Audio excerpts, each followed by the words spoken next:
here in day 10, the thing that really stood out to me, and this is very personal to me, but is just about how Jackie talks here about the wicked basically prospering and how hard it is to see them prospering when those who are believers in God sometimes are suffering. And as a believer, how hard it is to continue to hold on to that belief when you see other people getting what they want, even when they're maybe doing evil.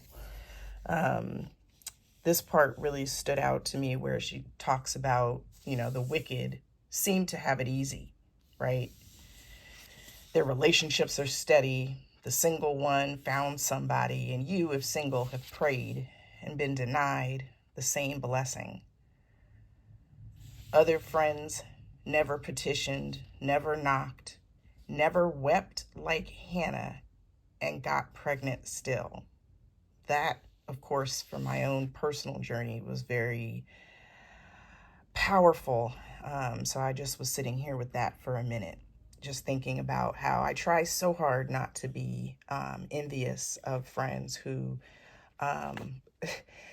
so many I have that weren't trying to get pregnant but did. And of course they see it as a blessing, and I see it as a blessing too. But then I think sometimes about how much I petitioned and knocked on that door of the Lord and wept like Hannah.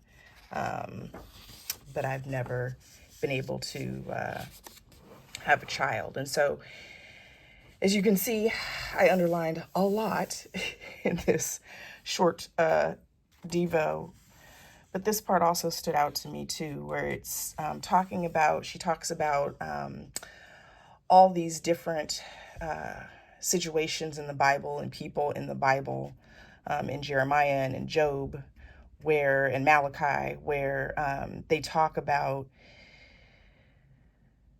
people who prosper even though they do evil, who thrive and who do well, and who seem to be blessed even though they are not living by God's word or by his spirit, or by his will, or may not even acknowledge him as God. And then this part stood out to me too, where it says that David helps us see that one temptation arising during seasons of suffering or lack is envy. What the prophets wanted wasn't just prosperity, but the freedom it seems to bring. That really, really got me. You can see here I just wrote, we don't always envy what others have. We might want different things, but we feel envious that they can sin, have no relationship with God, even be evil, and still get what they want. And she goes on to talk about how ultimately the wicked don't have God. Even if it seems like they have everything, that they have truly nothing, and that our peace comes from him and not the things that we have or our physical safety. So this day 10, really got me thinking, definitely convicted me, and I definitely felt seen too, just by this area where she talks about,